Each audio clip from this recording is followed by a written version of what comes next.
Good evening and welcome. Thank you so much for being here, for joining us for the last Livability in the Land of Enchantment speaker series of 2025, From Policy to Pavement, Advancing Decarbonization Through Smart Development. I'm Johanna Gilligan, Deputy CEO at HomeWise. And as you know, this series invites residents and decision makers to learn from local and national voices about how land use policies affect the affordability, sustainability, and vibrancy of our city. Tonight's session will focus on New Mexico's transition to a clean energy future and how Santa Fe can continue leading that effort quickly, effectively, and equitably. I just want to take a moment to thank our incredible sponsors that helped make this event possible. Our Livability luminary sponsors, the Santa Fe Housing Action Coalition. Our affordability ally sponsors include the La Fonda Foundation, the Santa Fe Chamber of Commerce, Santa Fe Habitat for Humanity. Our sustainability steward sponsor is Christus St. Vincent, and our friends of the series include Friends of Architecture Santa Fe. Thank you so much to our sponsors. We really could not do this without the financial support and the contributions of those sponsors. I also want to take a moment to thank our amazing partners that have helped us to develop this series. You can find all of our partners listed in the program, which you can access using the QR code on the screen under the word program. In a moment, I will introduce our speaker this evening. His talk will be followed by a panel with Alex Amond, Senior Director of Communications at Rewiring America, and Carl Davis, EnergyWise Director at HomeWise. We will have time for Q&A. As always, we will accept questions electronically via Slido throughout the evening. To participate, please use the QR code or visit the Slido website and input the number shown. Once you are in Slido, you can click Q&A and the green Ask button to submit your questions. Just to be clear, for anyone that hasn't done this before, which is probably no one in here, you can use your phone and use this QR code on the screen to download Slido. We really love to get audience questions. So it's really a pleasure to wrap up this speaker series. This is our 8th session of the series. We started with 4 in Albuquerque, and this is our 4th here in Santa Fe. We planned this particular talk a while ago, and the world has changed very quickly. The impacts of climate change obviously continue to be clear. I mean, the story about the hurricane in Jamaica is just one of many, many examples of how climate is changing, the intensity of things like storms. But at the same time, the new administration is definitely taking consequential actions to reverse course on elements of the Inflation Reduction Act, which was the most significant climate legislation ever enacted, passed in 2022. So it's an interesting time for this talk. I think it's a time that is a real mix of fear or a sense of loss, but also I think a really important time to continue to focus on these issues, and to continue to move these really important programs and policies forward. So that's what we're going to talk about today. It's all the progress we continue to make. At the state level, I really do want to say we continue to see very strong leadership from the legislature and from the current administration, which is absolutely more critical than ever. You will meet Ben soon, but he works with the Department of Energy, Minerals, and Natural Resources, often referred to lovingly as MNerd. And we at HomeWise are all very big MNerd fans. So to help us understand this landscape better, we're joined tonight by Ben Shelton, the Deputy Secretary at New Mexico's Energy, Minerals, and Natural Resources Department. Prior to his role there, he was the department's general counsel since 2023, when he joined MNerd from the nonprofit sector. He graduated from the Northwestern School of Law at Lewis and Clark College in 2011 and received his bachelor's in ecological studies from Seattle University. Please join me in providing a very warm welcome to the Deputy Secretary.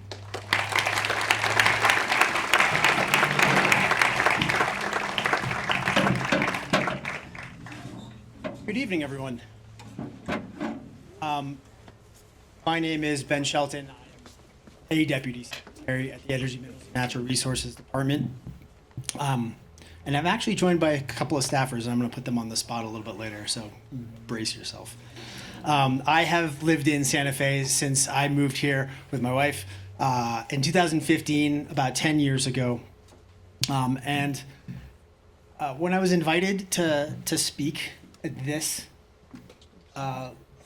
little gathering, I spent some time trying to think about what's a relevant message, what's a relevant thing to talk about. And I think one thing I struggled with it this morning, looking at my phone as I was starting my day, is, we describe climate progress and renewable energy adoption and the energy transition. We describe it in really linear terms. We've taken a huge step forward, or we've had a setback. We've taken a small step forward. But we all it seems like this sort of path that we're on. And I used to feel like I had a really good idea of where we were at any given moment based on what was happening in state government and federal government. And in recent years, the concept of the news and what is happening has become really hard to keep a grip on. So I thought I would spend some time trying to locate us on sort of our linear, where are we today? Are we good or are we bad, right? With regard to climate progress in particular. So this is what we're going to talk about today. I'm going to talk a little bit about the Energy, Minerals, and Natural Resources Department, and then we're going to talk sort of about energy conservation and management. We're going to do a clean energy policy recap. We're going to talk about the last 7 years because there's things to celebrate and there's stuff to be proud of in the last 7 years. We are going to talk about the last 7 months because there are certainly things to feel a little bit stressed about in the last 7 months. And then I'm going to talk about as much as I can, and again, I'm not the authority. The authorities are sitting closer to this part of the audience, about all of the different things. We have about what we call 35 buckets of different funds and programs and things that we're doing for renewable energy and climate mitigation within ECAM, which again, Energy Conservation and Management. I'm going to use that acronym a lot. Okay. So Energy, Minerals, and Natural Resources, we are a department that has 5 divisions. We do a dizzying amount of things. Our forestry division manages state forests, forest industry, forest products, but mostly in the last 10 years, those guys think about fire. They are basically the main point people for fires on state and federal property. They coordinate closely with the Forest Service. They do a lot of fire work. I'm going to talk more about fire a little bit later. Mining and Minerals regulates all the hard rock mining like copper and things. The State Parks Division, your New Mexico State Parks, ECAM, of course, and Oil Conservation and Management. So just that's a lot. It's a very, very diverse scope of things. I spent all day listening to attorneys for oil industry argue with government attorneys in a very, very tense and drawn out proceeding. I'm really happy to be here with you guys tonight. It is it's special to be with people who have the shared vision and focus on trying to improve a community. I think that there is something that kind of happens that's special in this sort of connecting space between us when you gather in this way. So thank you again, really, for having me.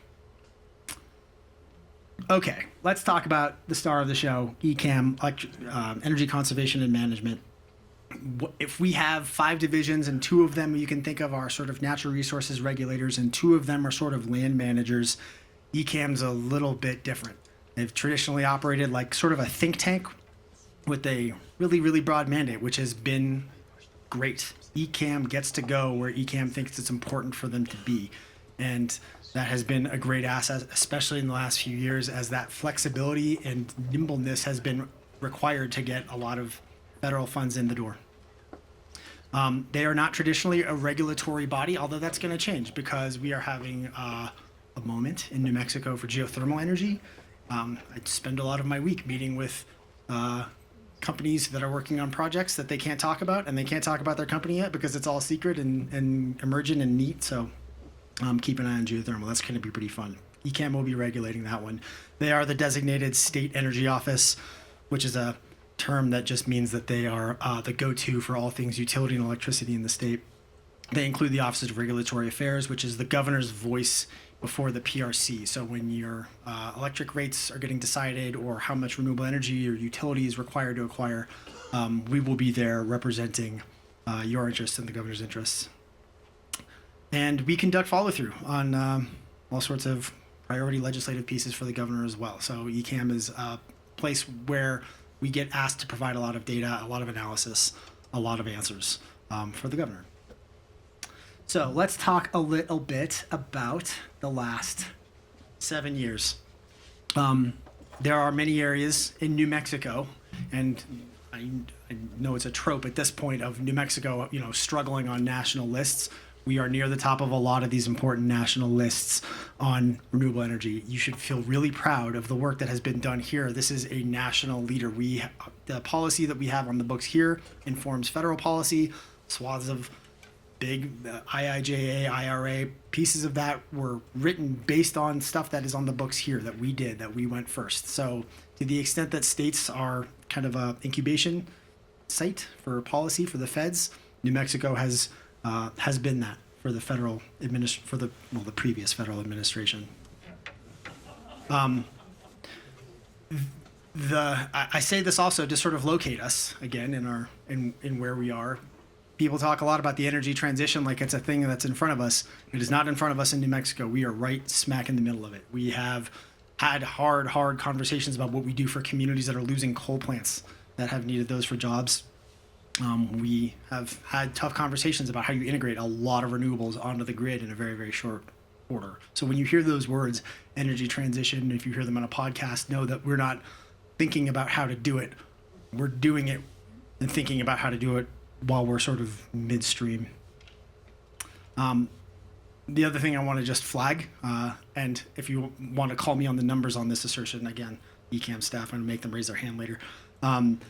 The renewable energy targets that we have put in, the requirements that we have put in place in New Mexico have softened the blow of what is needed for ratepayers, for what has needed to happen in terms of energy transition. The United States electrical grid is the largest and most complicated machine ever built. And we have to rebuild it while we're using it, and it cannot have any loss of reliability, and it has to be cost effective, which is an insane mandate. But because New Mexico has been really aggressive about requiring renewable energy and requiring these hard conversations before, candidly, a lot of the country has, we have been able to sort of contain some of that. So the big thing in the last 7 years, Energy Transition Act. This passed in 2019. This was one of the governor's very first big things out of the gate, and it was controversial at the time. Maybe it's still controversial now because it combined two concepts, one of which was popular, one was unpopular, depending on kind of how you feel about energy and where you're on the political spectrum. One concept was renewable portfolio standards. We ought to require utilities to deliver you and me and everybody more and more and more renewable energy over time.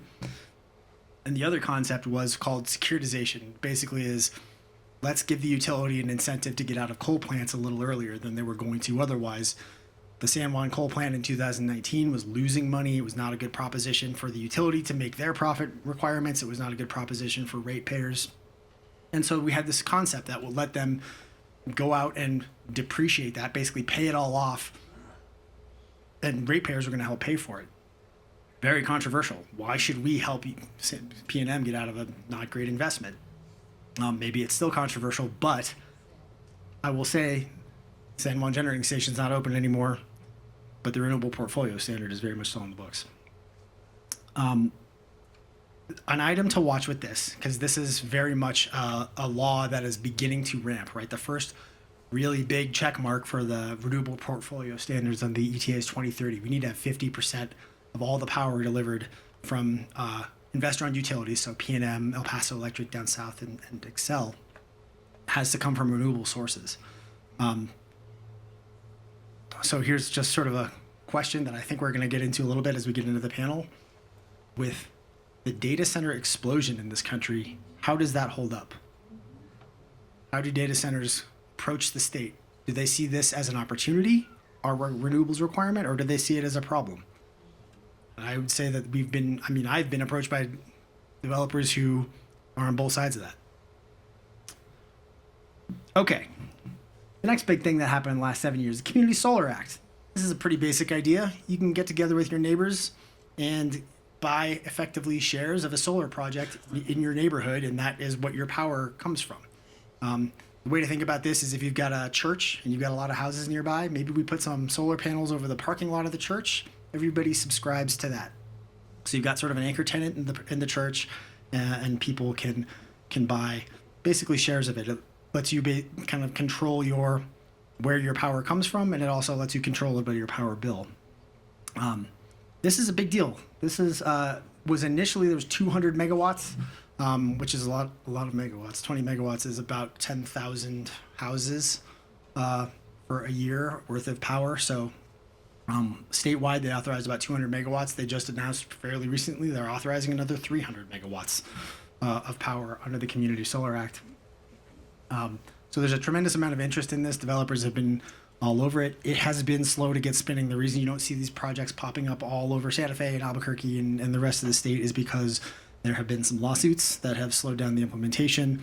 There have been a lot of technical issues that need to get sorted out in rulemaking.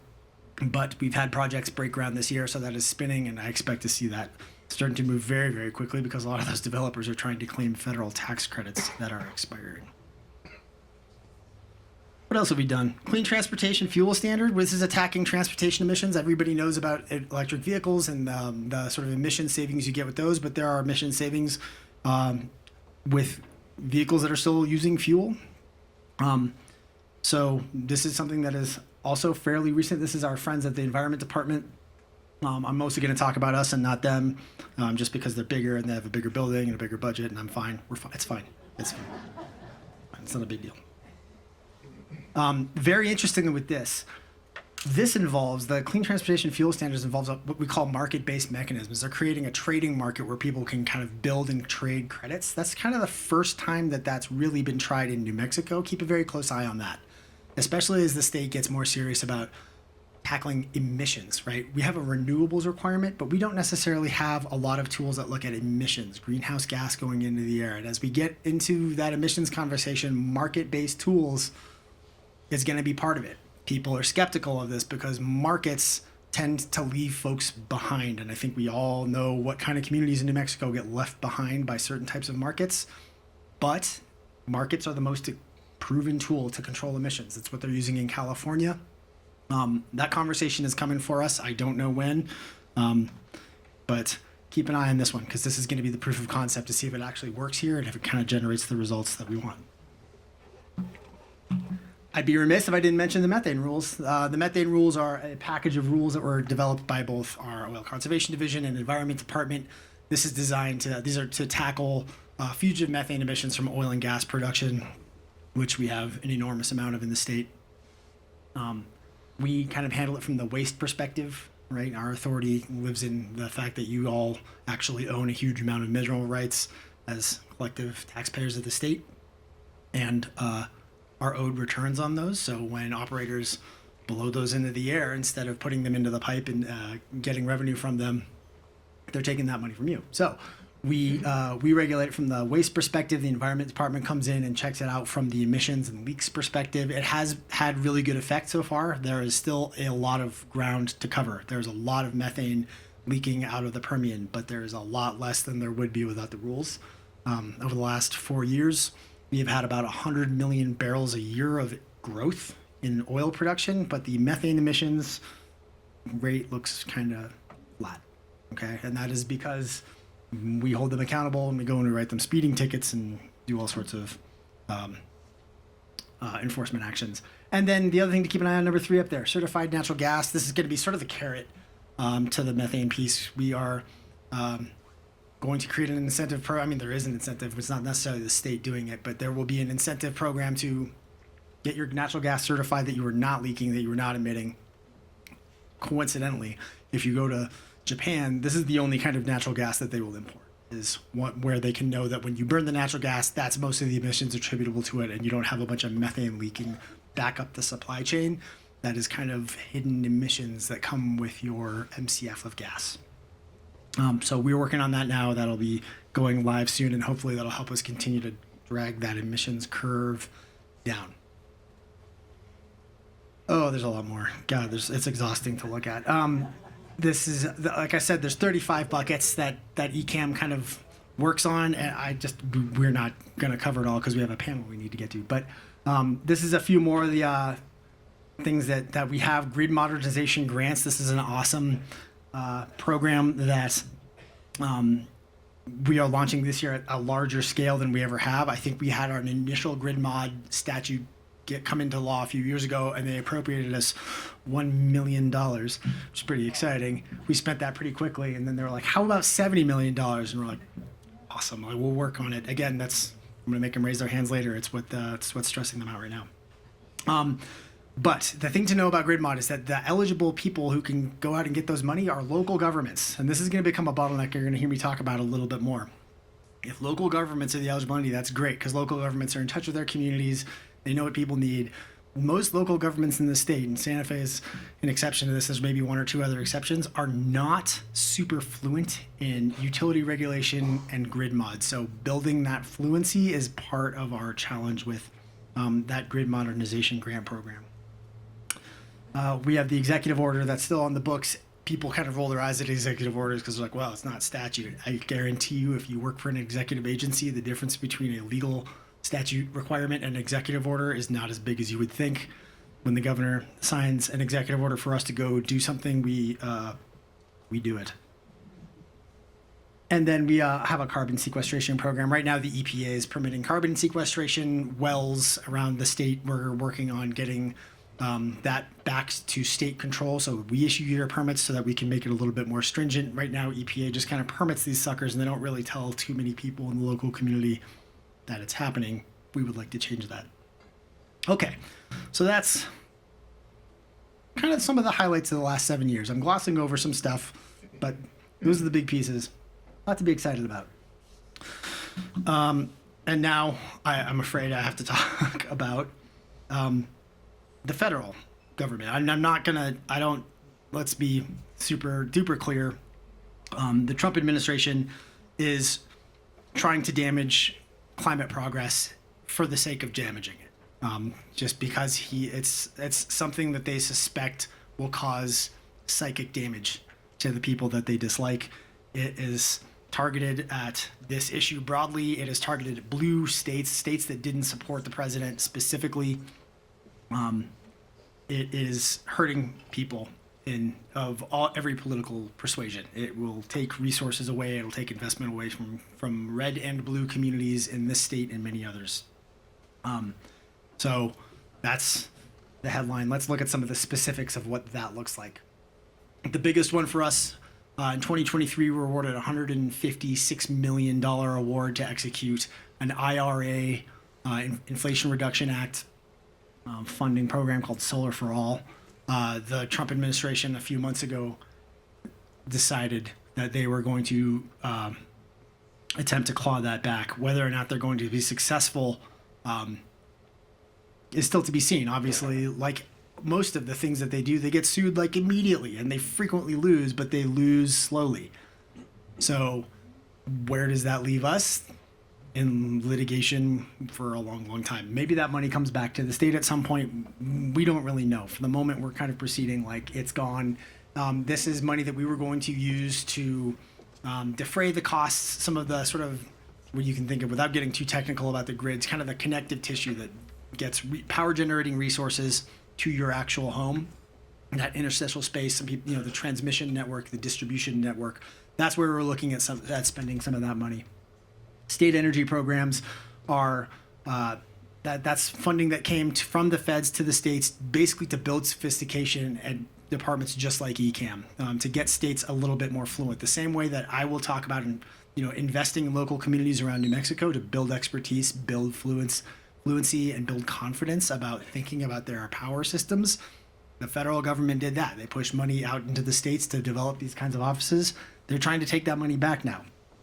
It's too late. We're smart already. We've figured it out. We spent all the money and got ourselves educated, so good luck with that. But it still hurts because it's got capacity, right? That's money we use to literally pay staff at ECAM.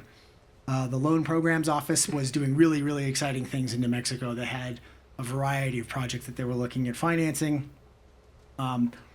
The IIJ funded initiatives, they had grants that were going not even just to ECAM and the state government, they were going straight to private recipients.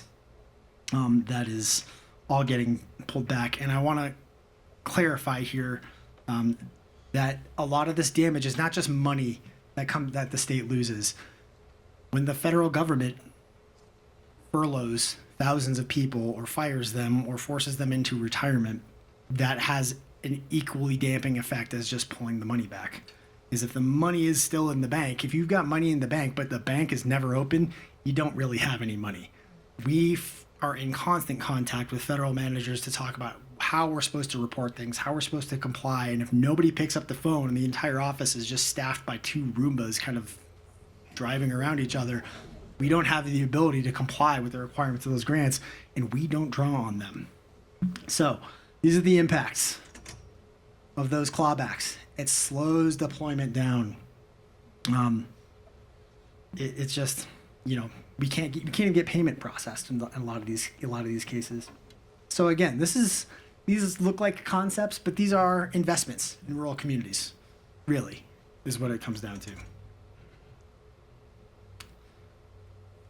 Here's a few kind of specifics, right? You can see here we talk about gone dark. That's money's there, no staff.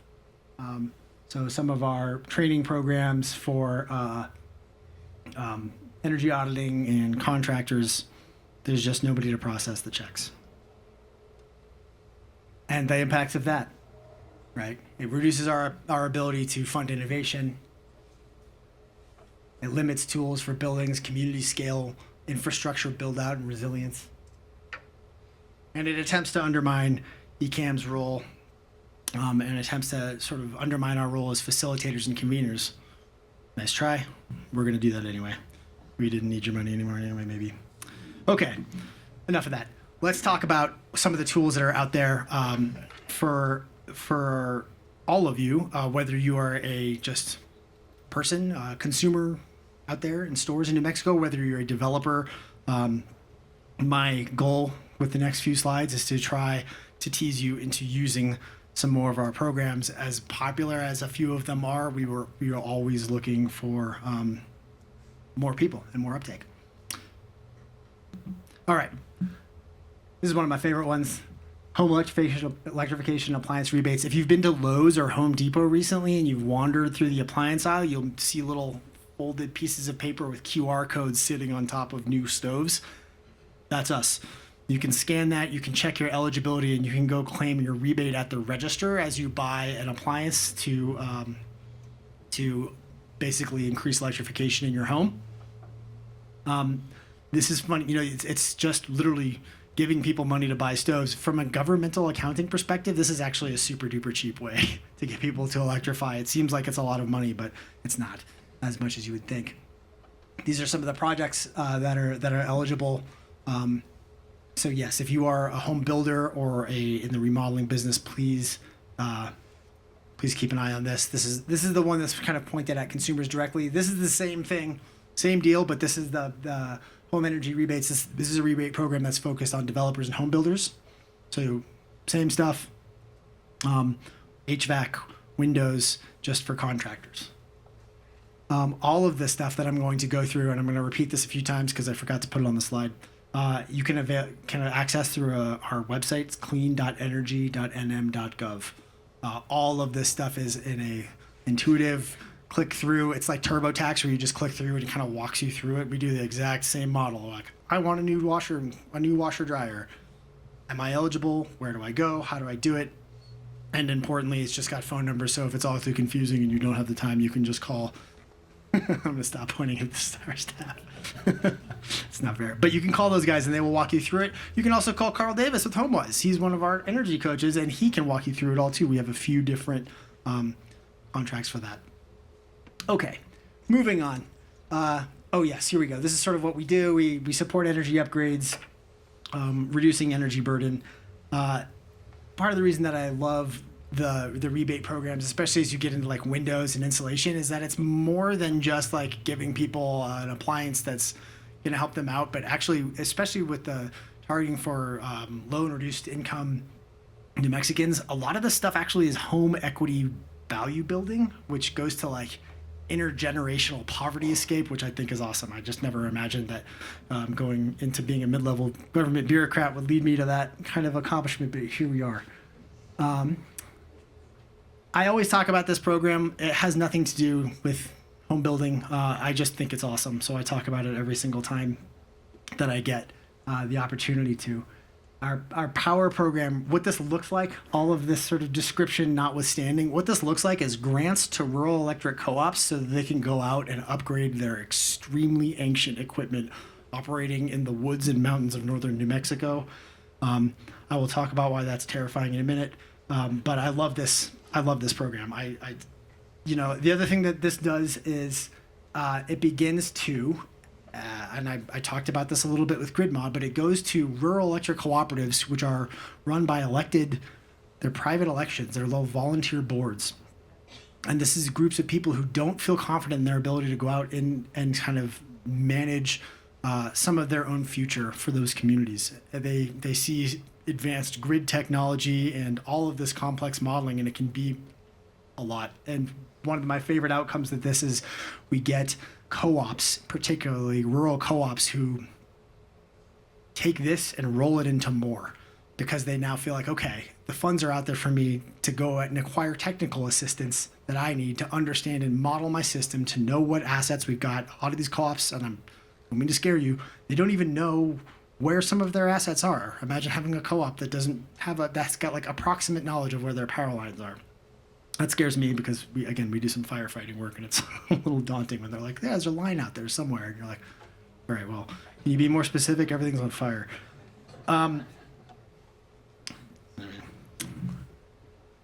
SEED. Oh, you're going to hear it. We call this SEED, Community Energy Efficiency Development. This is our community level. If you think about Here and Her, kind of the home energy efficiency stuff, this is the community level component of that. Cities and municipalities can bid on or can get grants to do this kind of work. Carl, again, knows a ton about it. This is a very, very popular program. We seem to not be able to fund it enough. And same outcome, right? Building confidence and competence and fluency at local government levels for people to feel like they can go out and kind of be the captains of their own ship. Yeah, some of my favorite outcomes. Okay, electric vehicle chargers. We still offer a tax credit for this. I think there's so much noise about federal clawbacks for EV chargers and rooftop solar tax credits. We still have them here. Please keep that in mind as you think about whether or not the home that you're building or developing, or even in your own home, whether this is a good investment. It's less complicated than you would think. It's refundable. Please continue to take advantage of this. I'm literally just pitching tax credits for you, please. This is all. The second half of this is just a sales pitch. This energy conserving products tax, this is something we actually do with the tax and revenue department. So when you're doing your free tax USA or your TurboTax at the end of the year, and you're clicking through your available state tax credits, you should see this one up there. Keep it in mind. Just remember it as you are going out and buying this one, and please advise people. And of course, the ever popular rooftop solar tax credit. This one has a little bit of a fraught history because the legislature gave this to us with a really low cap. They capped us at $5 million a year, and it's not aligned with how interested New Mexicans are in putting solar panels on their roofs. So when they put that cap on us and we'd hit the cap really early, it just put a huge amount of pressure on the program and on sort of the market environment, and it was a little bit of a fraught process. The cap has been raised. I'm happy to announce the legislature came back and revisited that. We simplified our rules a little bit. It is still here. I have not heard a complaint about this one for a few months. Please keep this one in mind. I know this is a big target of the federal clawbacks. Sustainable building tax credit. This is a very, very important one for developers, especially as we were. Depending on who you ask, there's a housing construction push, right? Certainly inside Santa Fe, we're trying to get new affordable housing online. Please think about building this tax credit in on the front end of your housing planning process. Here's a new one. Ground source geothermal heat pumps. This is actually like residential heating. This is not, when you think about geothermal, it's easy to get confused. I'm not talking about like going 2 miles down and pumping up heat and generating electricity. This is residential applications. This one actually pairs really nicely. So I'm kind of like food and wine pairing. I'm doing tax credit pairings for you tonight. This one is a lovely complement to the sustainable buildings tax credit that I just talked about. please keep this one in mind. And then there's just a bunch more. There's so many. We advanced energy equipment tax credit. I was talking about that one today. We offer $25 million tax credits if people want to come and manufacture, like Array Technologies, who manufactures like the little neck parts that point solar panels in different directions. Stuff like that. That's been on the books for like a year or 2 years now. We have not had anybody take us up on that one. I'm taking meetings literally every week trying to drum up business for people like, please come and take our $25 million tax credit. It's weirdly harder than you would think. Agricultural biomass, same. Would love to see some more people take advantage of that. Geothermal electricity tax credit, that is coming soon. ECAM will soon be regulating the geothermal industry, and we're going to have tax credits and funds and all sorts of stuff to help that industry get off its feet. We're going to try to have ECAM do the same thing for geothermal that governments, federal and state governments, did for the oil and gas industry a few decades ago, which is help them figure out what's where in the subsurface, because that's one of the big things that's holding geothermal back right now, is that they can do the drilling, they can make the electricity, but if they are trying to punch holes and guessing wrong a lot, then we're going to have companies go out of business really quickly. Great place for the government to step in. So we are looking at doing that. Okay. We made it. I hope that you are sorely tempted to go out and take advantage of some tax credits and some grant funds. But the changes that we need to make right now using all of these tools, for most of my career, and I've worked in climate change and I've worked in renewable energy for pretty much my entire professional career. And it has always been about mitigating our emissions profile so that at this point, like our grandkids can maybe not have a planet that is still on a drastic warming trend, or maybe it's just on a slower warming trend. But everything I just walked you through is about that, but it's also just about how we survive this. How do we adapt in our sort of human and built environment? And we do need to adapt. I think that the story of humans in New Mexico for the last 1,000 years has been people very cleverly adapting themselves to this climate and readapting and changing and making the changes that are needed. And I think we need to do that too. And that looks a couple different ways. The first one is we need to learn to live with fire and accept the way that fire is going to make us change the way that we structure our communities. There are parts of New Mexico, and it is growing quickly, parts of New Mexico where you cannot get home insurance anymore because the fire danger in rural communities, particularly in the north and the mountains, these beautiful places that are a huge part of living here, you can't insure a house. And think about what that does to small rural communities around northern New Mexico.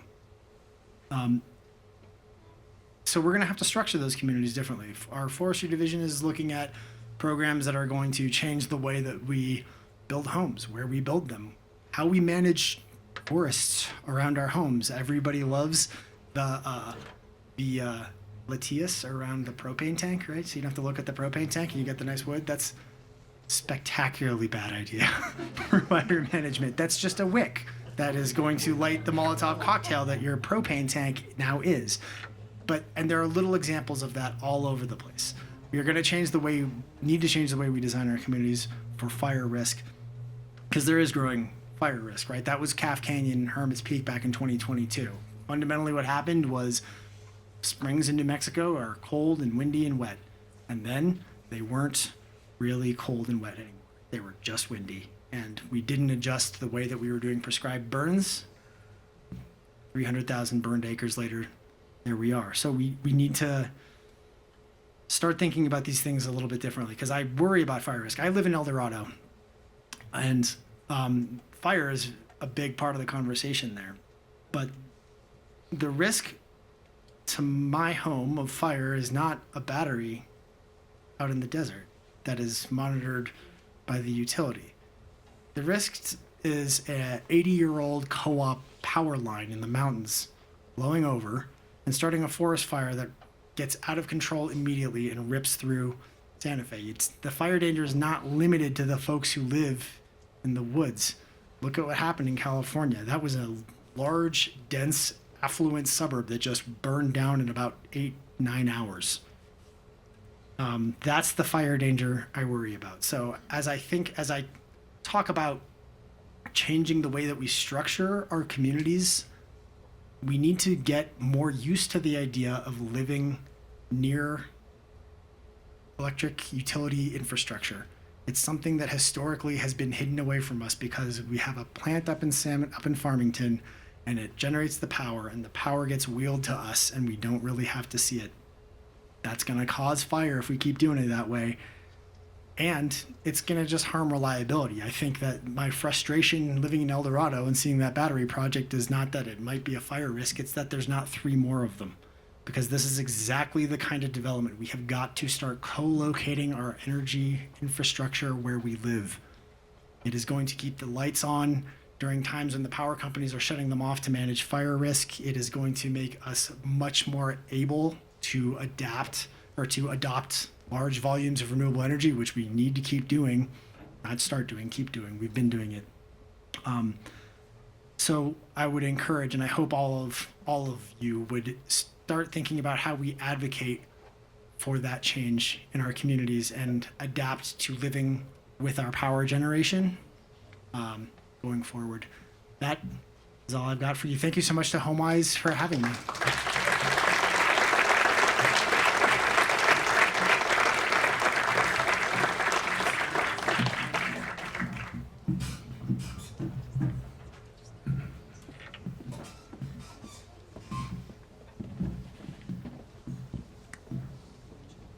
Thank you so much, Deputy Secretary. It was a great overview.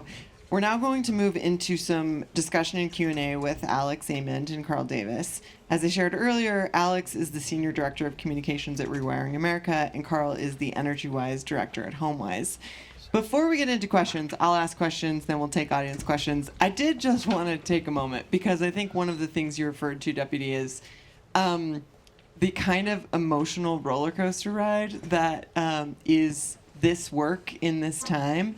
And I know there are a lot of people in the audience that work at ECAM or MNERD or in the private sector working on these issues. Obviously, everyone on this panel is getting up every day and working to continue to move the ball down the field on decarbonization and on strategies that help us to address climate change. And I just want to take a moment to say thank you.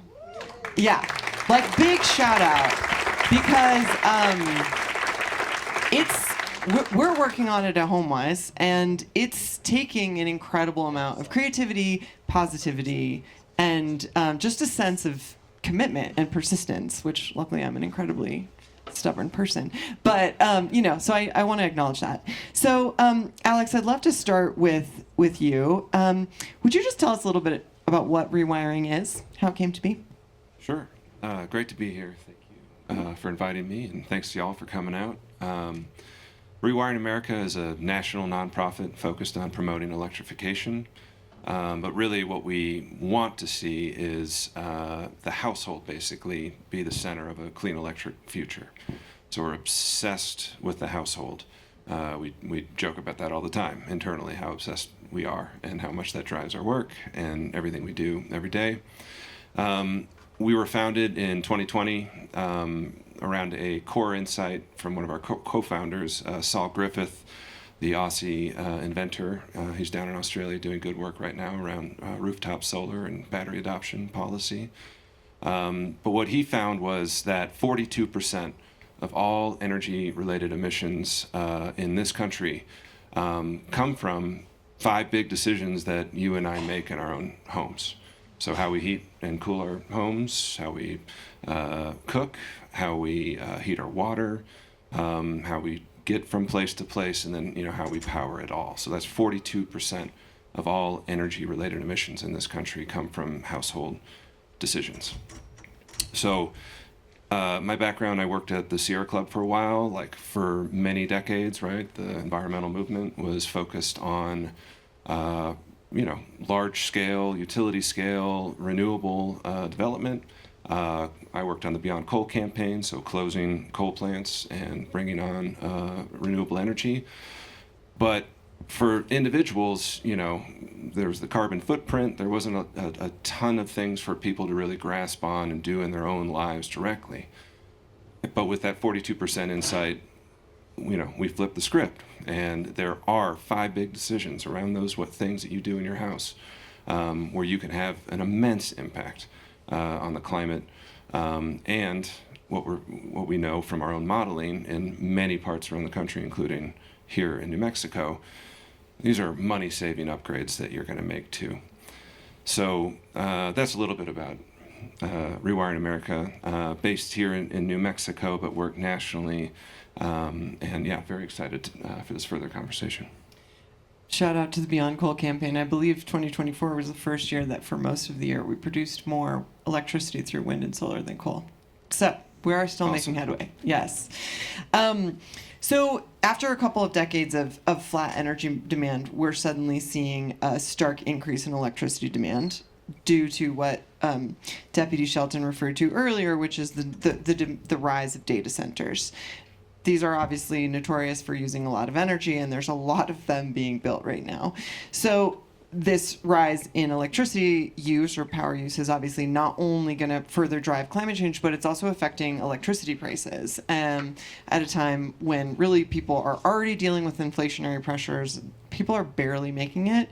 So I think Rewiring has done some really great research on how to look at this as a potential solution. Could you talk a little bit about the findings and recommendations of a report you guys just recently put out, the Homegrown Energy Report? Yeah, absolutely. So in September, we released a new report called Homegrown Energy, How Household Upgrades Can Power 100% of Data Center Demand Growth. And so what we're seeing is projections of demand growth on the order of like 128 gigawatts by the end of the decade, 100 of that coming from data centers alone. That is the equivalent of the energy consumption of about 70 million households. So yeah, we're going from kind of stagnant and flat demand to a sharp increase, and the main culprit is these data centers. And so what our modeling and our argument in this report is, rather than wishing on a star for those small modular nuclear reactors to materialize overnight, or, and Ben was talking about, bolting, jet engines to, power data centers and burn jet fuel to do it. What about the latent capacity that exists in all of our homes? So again, obsessed with the homes, that's just where we keep looking, because there's just an enormous amount of capacity there on the table for the having. And to boot, the argument is maybe these hyperscalers should pay for those home upgrades on the way to getting the capacity that they need. We argue that this is faster, again, than building a nuclear power plant, faster than gas turbines are on back order. How are they going to do that as quickly as coming to the communities and working with them, working with utilities, creating a program that will help create that capacity on the grid by reducing it in the residential sector and helping communities upgrade their lives and upgrade their homes, talk about the generational wealth, but also the month-to-month bills. So the modeling really focused on inefficient electric resistance. So that's like basically, heating your home with a toaster. If all those households were able to switch to heat pumps, and inefficient, old, outdated ACs switch to heat pumps, that's about a quarter of that projected demand growth brought on by data centers if we were to do that around the country. The rest of it is with solar and battery storage. And so being able to do that is a solution that we're advocating for. And again, we think that these hyperscalers have endless amounts of money.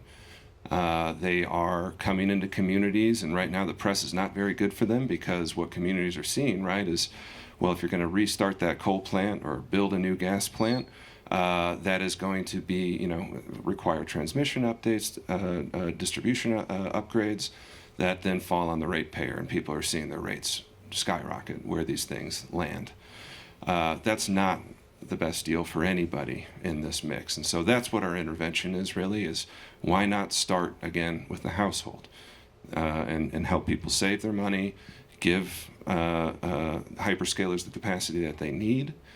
And by the way, when you're doing this, and I should have said at the outset, the Rewiring America was very involved in the passage of the Inflation Reduction Act. We advocated for, the tax credits and rebates, and I was tapping my foot to the beat of Ben's wine pairings a minute ago, because I've been just basically hawking those same tax credits for 3 years now. But again, just bringing it back to the household, all those things evaporating, we need some extra kind of intervention support for the household to control their energy prices. And then finally, just to say that, it's going to take people to do that work in these communities.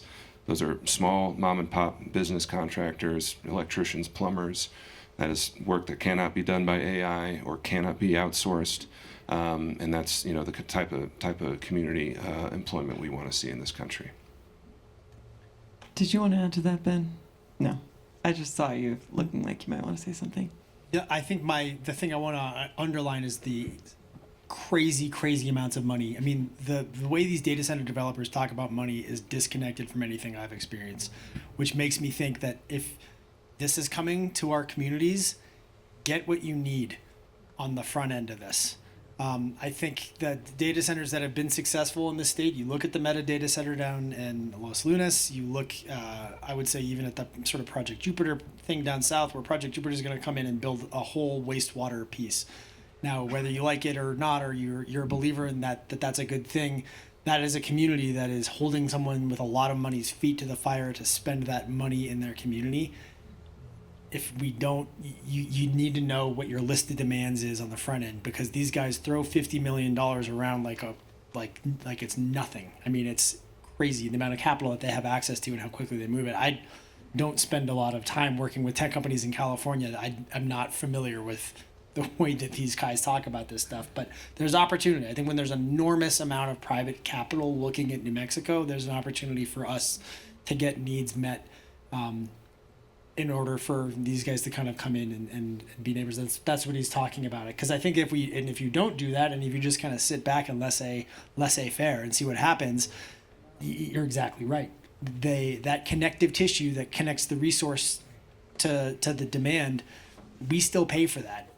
So that is that's what's driving costs up in what they call PJM. It's the East Coast, Virginia area where those rate shocks are happening, because interconnecting these data centers, even where they're going to bring their own resources to generate all their own power, that is what is really driving costs. So make sure that that's not going to kill you. Make sure you get what you need from them as well when they come in. Yeah, that's what I really appreciated about the report, is I felt like it was really elegantly tying together this very significant challenge we have with data centers with this really obvious solution, which is, as it refers to in the report, kind of households as energy infrastructure, which I think is such an interesting way to be thinking about households. Obviously that you need to pair both solar and battery storage for it to be that kind of energy infrastructure, but it just really feels like there's so much opportunity there. And I think that, that really speaks to what we're doing at the local level here at EnergyWise, which is how do you actually help people make these decisions? Because it's a great strategy, but it's not simple to make these changes. So, Carl, would you tell us a little bit about what EnergyWise is and why we're doing this at HomeWise? Of course. Similarly obsessed with the household, with the house and with the people that live there. So EnergyWise is a program we've launched that's focused on residential home energy efficiency. And our goal is to really strengthen communities and improve the well-being and quality of life for the residents of New Mexico. And we do that through creating healthy, safe, durable, comfortable, and energy efficient homes. And we see ourselves as a trusted guide and advisor for the homeowner who's navigating, who may need some critical repairs done to their home, or may be interested in decarbonizing their home and improving their energy efficiency of their home, but are sitting here and looking at 35 buckets of state funding, looking at the federal resources and saying what's still there, what's not. So we're there to help folks organize and navigate like what's a pretty complicated situation a lot of times.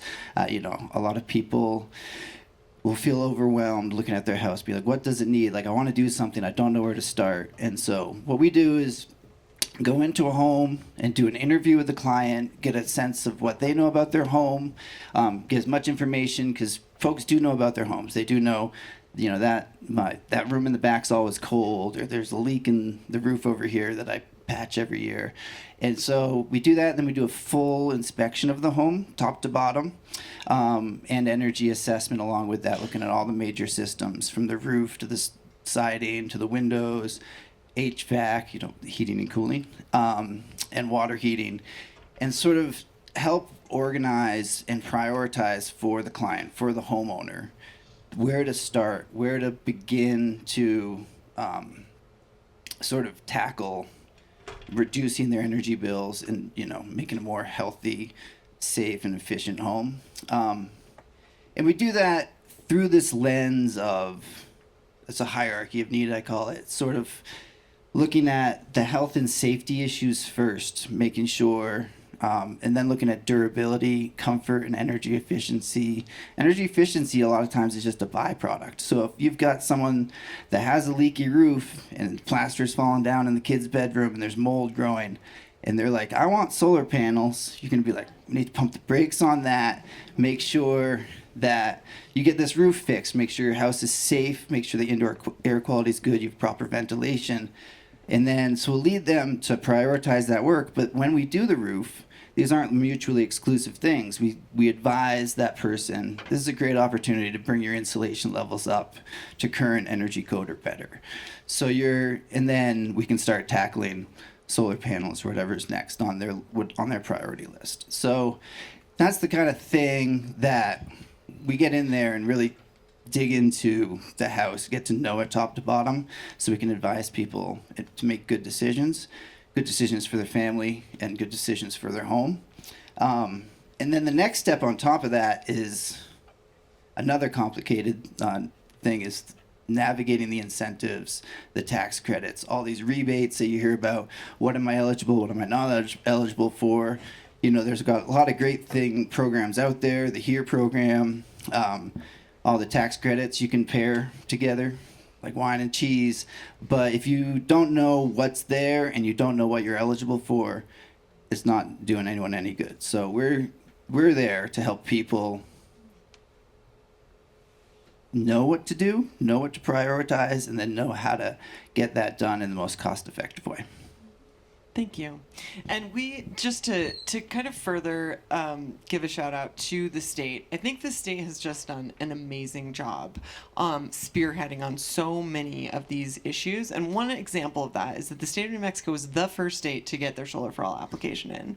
And we work with a lot of governments, and that being first to get something done, I would say, really is super impressive. And so while Solar for All has been paused, that work still continues. So we have been, at HomeWise, we've been selected as the Solar for All statewide technical assistance provider, which we're very excited to do. And we're really here to help homeowners who want to make these transitions. And I think it's really exciting to think about the opportunities of, like, where can we find new resources, public dollars at the state level, but also potentially private dollars from data centers or other places, so we can continue to move this forward. And so we've had this whole plan. I've at turns felt like a genius or just like completely lost in the woods as we've tried to drive forward this strategy amidst this shifting landscape. So we thought we were going to have a lot of funds coming from the Greenhouse Gas Reduction Fund. Similar story, I'm sure, with rewiring. It's been a very painful process. Can you just speak to, very quickly, Carl, like, how have we pivoted as we've lost some of these federal funds to continue to move this program forward with local resources? Yeah. Psychic abuse. Yeah, that's the daily out there. trying to get things done in this space. Yeah, it's been difficult, but as we're rolling out the program, we've been fortunate enough to be in New Mexico. And, the SEED program that was highlighted before, we see as like a really critical and great opportunity to sort of administer our program to the folks that need it the most, income eligible folks, and low moderate income folks. And because just having that state support is really going to be fundamental for us to continue to build the work in this volatile world we're living in. And so it's basically directed directly at this mission of identifying homes, reducing energy costs, working, helping folks to stack and braid rebate programs, and deeply subsidize this for the folks that need it the most, the folks whose energy burden relative to their income is the highest, and that'll have sort of build on this, intergenerational wealth that comes with home ownership and securing people in that home ownership, because it's really a vulnerable time for a lot of people. So that funding source we're seeing as a real, critical piece to our success over the next few years. Yeah, and SEED is coming through the state to municipalities, and then grant funds to low-income homeowners through the municipalities. So it's really so important and great that those funds are there right now, because it's allowing us to still ramp up this program. Even though we lost federal funds, there are now state funds that we can use, so we can still build capacity. Because I think a really important part of how we continue to move this forward is to not give up, because when and if these funds come back online, we can't be starting from zero. So we have to figure out how we continue to piece this work together until we can kind of get our act together at the federal level. So Ben, I know we've been doing a lot of things really well at the state level. What are the future strategies you think are critical that we continue to move forward in the near future? So I talked a little bit about this up at the podium, but I think one of the best things that we can do is to continue to build fluency with local governments around how to access this stuff, confidence to just take swings at things, take swings at pots of money, take on challenging technical tasks, because it is not beyond local governments. I guarantee you, I know the proof of concept is right here. We see it up in Kit Carson and Taos and Pecorís Pueblo, that sort of tripartite relationship where those guys are investing in really, really advanced energy tech.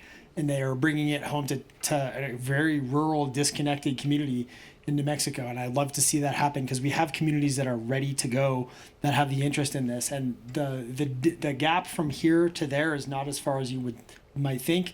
People like Carl and Alex are available. I mean, there are tons of NGOs, government entities that are just waiting for someone to come and ask for help to make a small community that almost doesn't matter how small a leader in this space. So I think that's one of the best ways to do this, and that's something that we're looking at a lot, is helping to plug some of the gaps that the federal fund left, or the federal funding pullback has left for technical support, which you would think of for communities. And really, that's just, you can think of that as base building. And there's like 6 or 7 other things that I'm forgetting right now that I'll remember later tonight, I'm sure.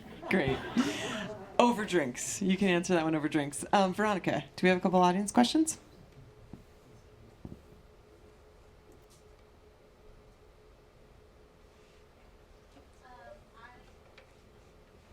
Hello. Great. Okay. I really think these are the best audience questions we've ever received. So thank you all. I'm so excited about these. I wish we had another hour, but we only have time for a few. So first one of the biggest obstacles for new renewable energy facilities has been local and state permitting across the country.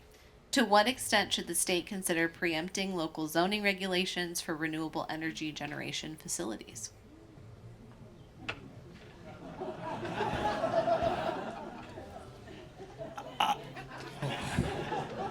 I'm going to get in so much trouble. I don't know that I would say that permitting is a challenge. The thing that is stopping projects right now, from my perspective, from where I sit, is not permitting.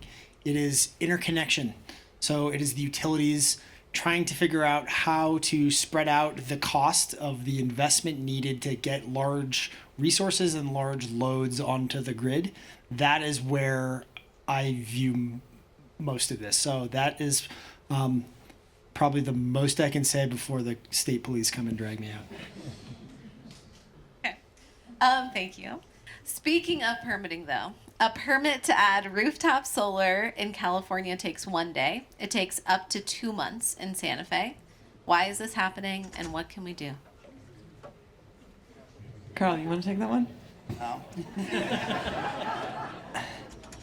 I mean, why is it happening?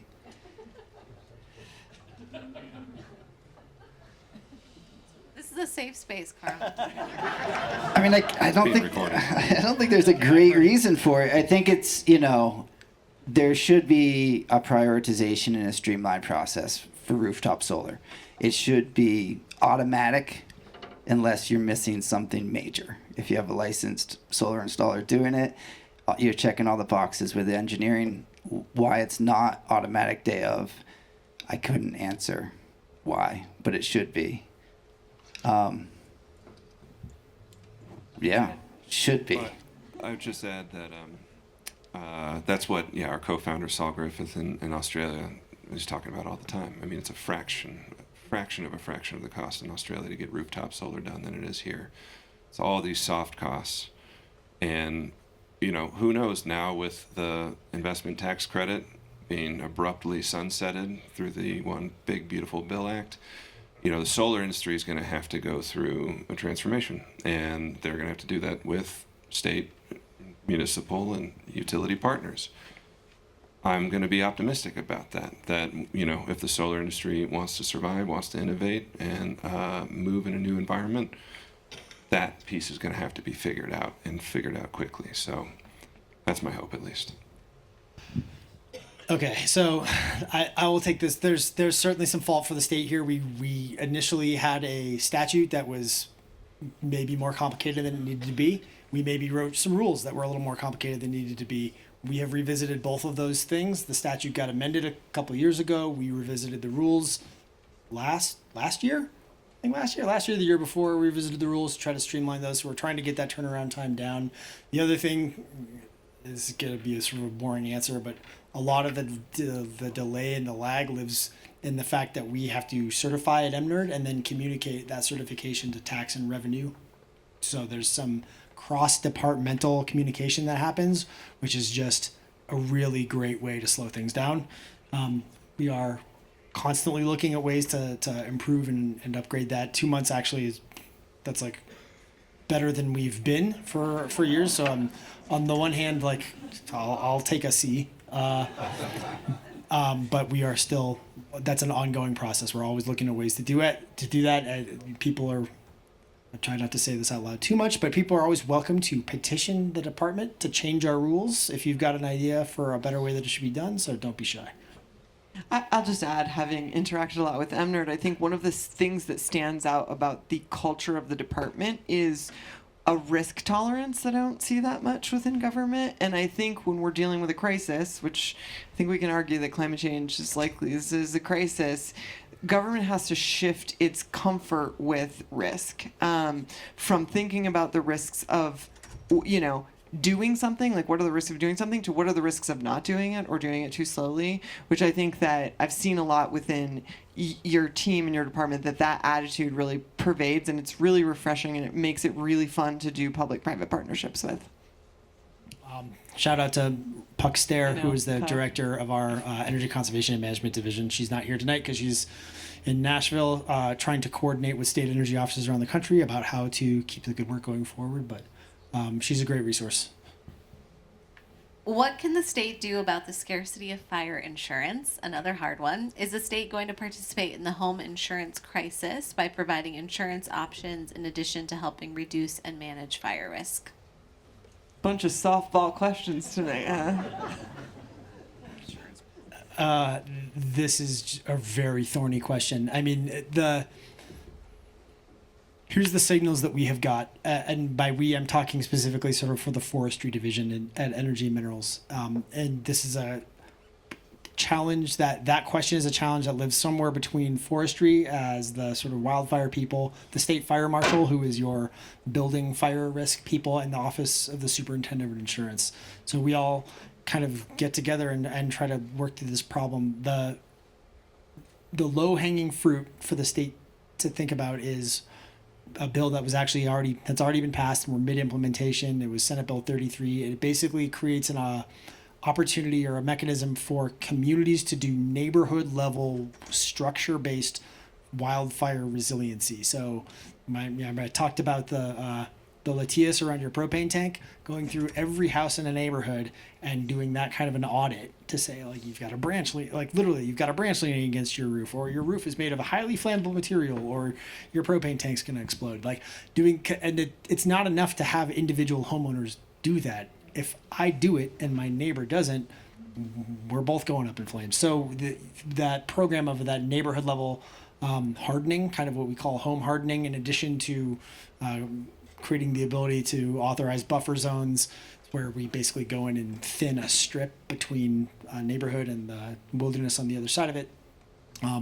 Those are things that do actually move the needle for insurance providers. There's some cynicism of like, well, you'll do all this stuff and then they'll leave anyway. The insurance companies want to write insurance policies. That's their business model. They would prefer to stay in these communities if you can do some things that make it pencil. And I think if we can get a little bit intentional about thinking about wildfire management at the community planning sort of phase or stage, then we can really actually move the needle on insurance availability. Sneak peek, we will have a session on insurance at next year's Livability Speaker Series. Every house is different, and you've just named a lot of things that houses can, or that individuals can do, households can do. How much of the 42% of emissions generated by households is because of deferred maintenance and aging housing stock? And what is the biggest decision that a household can make to reduce their emissions? I think we should answer this together, and I mean the run through of how this program is being implemented is precisely right. Like where to start, not with the solar panels if you got a leaky roof or uninsulated parts of your home. Certainly, just in the terms of the 42%, transportation up number one, number two, heating and cooling your home. So those are the most bang for your buck upgrades if your house is ready for them. And you don't want to, we also launched recently a national quality contractor network. These are folks who, small business contractors all around the country who've opted in and who agree to a set of terms in what they will do for a client. And that begins with what's called a manual J and load sizing the home correctly. And so because, we don't want the experience of people to, switch to a heat pump and have it oversized for their home, see their bills go up and question why they do that. So it's we counsel all the time, start with that energy audit. We have tools on our website. I should have said this right at the outset. One that helps you navigate all the interlocking incentives from, federal until the end of this year, state, local, and utility incentives. And then we have a pretty cool tool called the Electrification Planner. And that you create an account, you come in, and it's just a ton of resources for you to get fluent, get educated on making those best decisions, and then we hopefully have a contractor in our network that can service you as well. But I'd love to hear your thoughts. Yeah, now that's where it's at. I just want to remind people that the heating and cooling load, in your mind, you might be thinking a new furnace, mini splits. Heating and cooling load in your mind should probably start with the shell, with the insulation and the air sealing on there. That's going to be your most bang for the buck. Reduce the size of the pie, reduce the energy load of that heating and cooling unit you're going to install before you move towards the high efficiency heating and cooling unit, or else you're just going to pay more for the heating and cooling than you need. You're going to miss the opportunity to improve indoor air quality, to improve comfort, to improve all the other things that come with having a nice tight, well ventilated, tight as an air sealed, ventilated as a mechanical ventilation, and then well insulated home. So just want to put that out there, that heating cooling is not just mechanical, it's actually the shell of your home. Thank you. Well, so much more to talk about. Everyone will be around, so you can pester them with your questions. And we are launching this program EnergyWise. So if you're a homeowner interested in getting an energy audit and learning more about the condition of your home, please feel free to reach out to Carl or David, who works with us, who's in the audience tonight.